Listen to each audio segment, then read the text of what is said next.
Barakatah Yahweh, Barakatah Yahushai, Ba'ashim Rakah Kodash, Barakatam.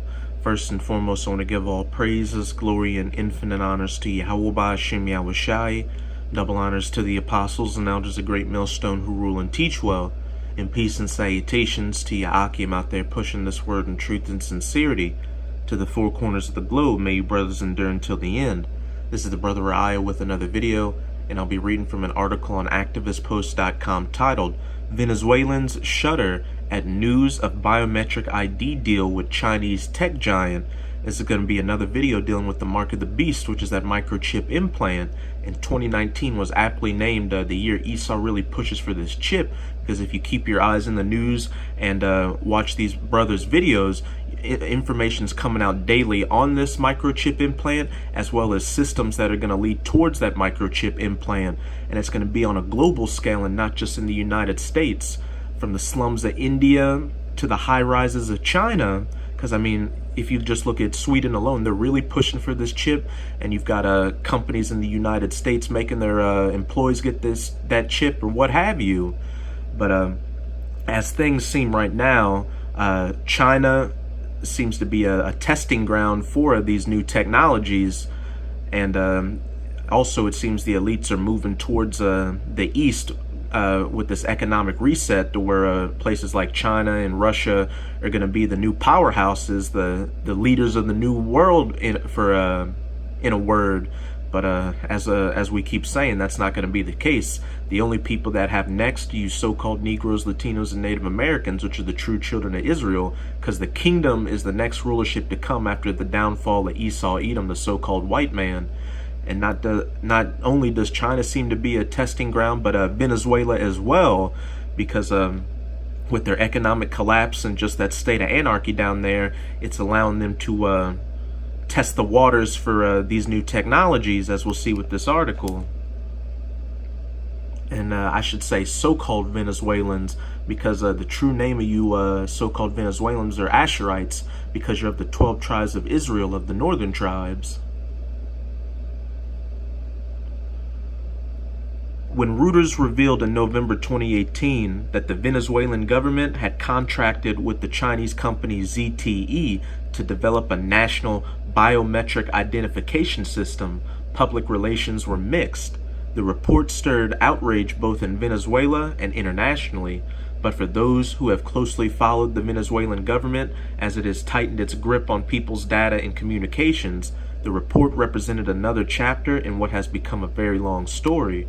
The report confirms suspicions and denunciations made months ago, increasing fears that the alliance with ZTE will bring Venezuela closer to implementing a form of social credit score system similar to what is used in China. This system would determine which citizens have access to basic services based on their political allegiances. It also prompted the U.S. government to initiate investigations into the role of ZTE in Venezuela. And if I remember to put it in the description, I'll link a video from this article right here about this Chinese social credit score, showing how detrimental it'll be to people's freedoms. Because pretty much you won't be able to do anything without having a high social credit score. You'll pretty much be a pariah in society if you have views that are contrary to the government. What is the Fatherland card used for?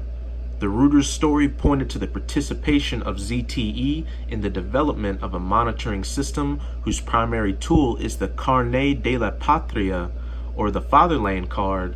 This identification card captures multiple pieces of personal data coupled with a unique and personalized QR code. It also serves as a digital wallet within an electronic payment system. There we go with a digital cashless society. And again, you could easily lose a card like this, or have the possibility of it being hacked and having your identity stolen. How much easier would it be for you to just have a chip in your hand that couldn't be as easily hacked as they say, or the only way it could be stolen if somebody chops your hand off? The Fatherland card has been strongly promoted by the government, and it is intended to facilitate multiple public services. The card can be requested voluntarily and free of charge. And in that other article talking about this Chinese credit score, they're saying right now it's a voluntary thing for Chinese citizens to get involved, but they're going to move towards making it mandatory in 2020. During this process, whoever wants to get a Fatherland card must answer questions about their social and economic status. Those who have the card gain access to food and medicine that they may neither buy nor sell, which have become dangerously scarce amid Venezuela's political crisis. They can access certain government bonds and gasoline discounts, which are newly important. After decades of being paid at almost symbolic prices, gas prices are now competitive with international rates. We have an image of this Fatherland card right here. Slovakia.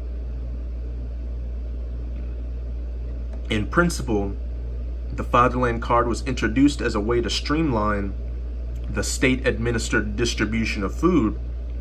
More recently, the card has been integrated into the state processes for accessing legal and personal documents, which can be extraordinarily difficult to obtain in Venezuela.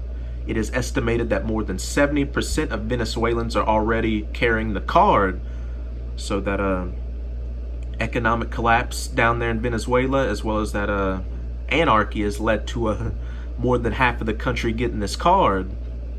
And those people are more hardy down there in Venezuela, more so than these Americans up here who have been pampered for most of their lives. So it just goes to show that when there is an economic collapse in this country, which is quickly approaching, that after a couple of weeks without food or water or the creature comforts, a lot of people are going to line up at those FEMA camps to get that microchip implant.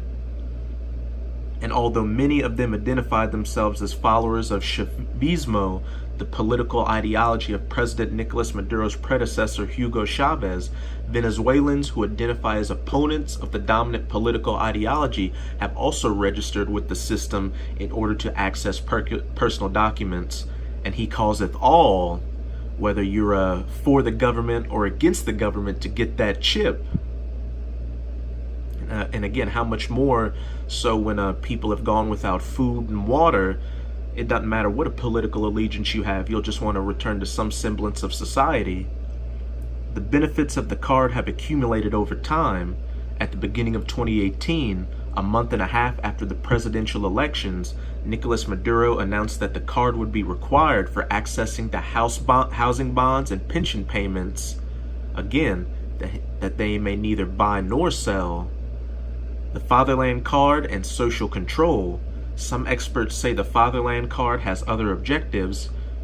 Fiorella Perfetto of Carota Digital maintains that the signing of contracts between the Venezuelan telecommunications company and ZTE in February 2017 is part of a larger scheme that was formulated by former President Hugo Chavez with China, and at the beginning of the mandate. In 2016, technologist and writer Omar Castro analyzed a number of tweets related to the issue, remarking on people who compared the card with ration cards. In the end, it is the people who will continue to finance the economy. It is not a question of financial devices. What are the implications of this card? The card was also the focus of criticism during the 2017 regional and municipal elections, as well as the 2018 presidential elections. Many voters reported that when they arrived at the polls, there was a Fatherland card booth a few meters away from the polling station. Voters who had a Fatherland card were encouraged to register at the booth and were promised special access to food and subsidy bonuses if they did so. So again, if you get that microchip implant, you get a push to the head of the line and you get more benefits and goodies than those who don't have the chip. Voters who did not have a Fatherland card had different experiences.